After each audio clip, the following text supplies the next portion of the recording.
만나고 싶은 사람.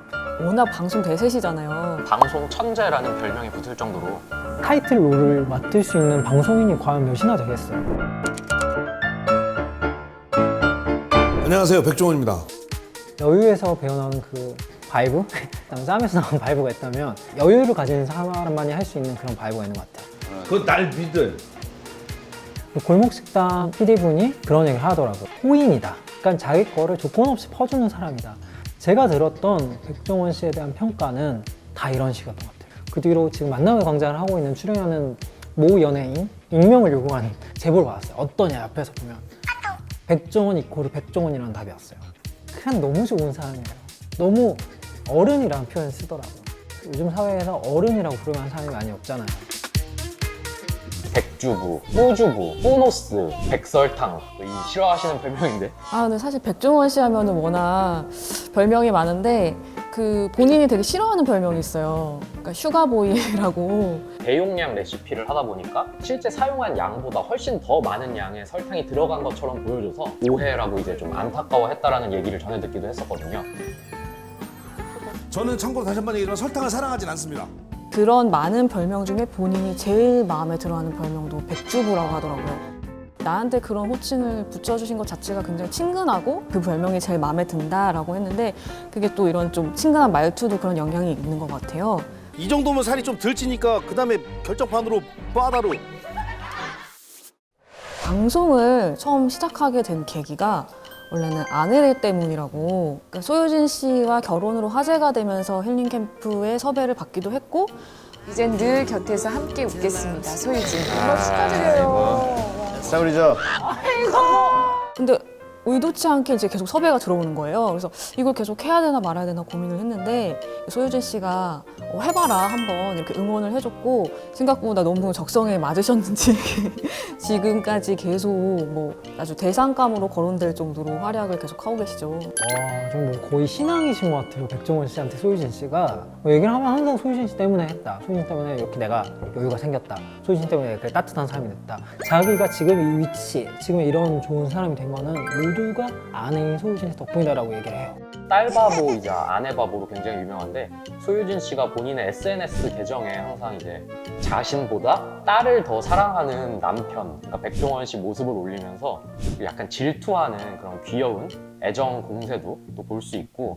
근데 진짜 막 소유진 씨가 가끔 이렇게 사진을 SNS에 공개를 하시는데 너무 보기 좋은 것 같아요. 하나 아빠 뽀뽀. 뜨거워요? 제가 한번 기사를 쓴 적이 있는데 제가 만능 푸드 예능 테이너다 이렇게 표현을 한 적이 있거든요. 백주부라는 별명처럼 그냥 우리가 흔히 하는 집밥에 대해서도 좀 이야기를 할 수가 있고 뭐 골목식당이라든지 이런 데서 외식 컨설턴트 역할을 할 수도 있고 롤 자체가 다양하게 변신이 가능하기 때문에 흐름이나 뭐 트렌드에 관계없이 계속해서 좀 여러 방면으로 활약을 하실 수 있지 않나. 본업이 아니잖아요, 사실은. 진짜 어마어마한 것 같아요. 긴 오랜 시간 동안 메인을 그렇게 잡을 수 있는 것도 본업이라고 해도 대단한데 심지어 본업이 따로 있잖아요. 그럼 이거는 뭐 적수가 없다고 봐도 되죠. 힘 세죠? 아, 뜨거. 백종원 씨의 사실 무관의 제왕이라고도 생각을 하는데 그러니까 백종원 씨가 2017년에도 이제 골목식당으로 굉장히 SBS 예능에서 핫한 인물이셨거든요. 본인이 한사코 이제 거절을 하신 거예요. 나는 이제 전문 예능인이 아니다. 그 예능을 위해 이제 노력하시는 분들에게 좀 양보하고 싶다. SBS에서 이제 공로상으로 이제 대신을 하셨어요. 백종원의 골목 식당 만남의 광장 백종원. 농민 어민분들 희망을 보실 수 있게 더 노력하겠습니다. 정말 고맙습니다. 그런 것에 대해서 좀 방송사에서도 괴롭겠다. 주고는 싶지만 또 줄 수가 없는 그런 좀 딜레마가 또 있더라고요. 올해는 과연 어떤 또 풍경이 그려질지 그것도 좀 주목이 됩니다. 또 여러 가지 오해라든지 뭐 구설수라든지 이런 것도 많이 있고 뭐 오히려 뭐 골목 상권을 뭐 파괴한다 뭐 이런 얘기도 있고. 회식할 때 쏘잖아요.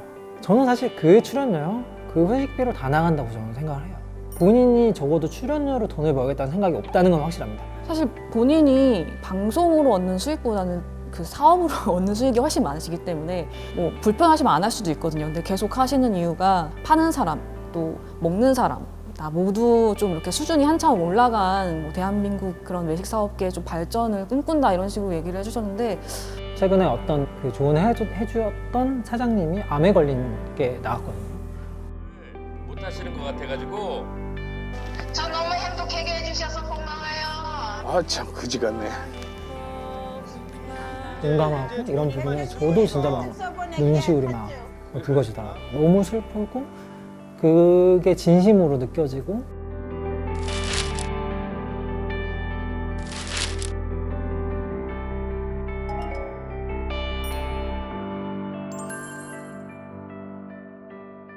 먹방도 이런 지속적인 하나의 뭐 장르로 자리를 잡아서 많은 분들이 계속 식문화에 관심을 갖고 요식업계가 좀 발전하고 이런 좀 분위기가 됐으면 좋겠다 이런 얘기를 하시면서 본인 스스로도 그걸 위해 계속 동참을 하고 계시잖아요. 그래서 그런 모습 계속 보여주시면서 앞으로도 또 되게 익숙하지만 새로운 그런 맛을 많이 알려주셨으면 좋겠습니다.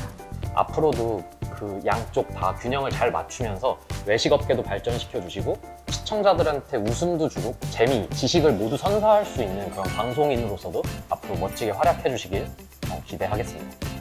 항상 이제 가족 먼저 생각하시고 주변에게 퍼주는 그 모습이 다른 여타 다른 이 연예계 활동을 하는 많은 분들에게 영향을 끼친다고 저는 들었거든요. 지금처럼 그런 긍정적인 에너지를 이 업계, 정말 이 날카로운 업계에 많이 이렇게 둥글둥글하게 사람들을 좀 만들어주시는 역할을 어른으로서, 정말 이 시대의 어른으로서 역할을 해주셨으면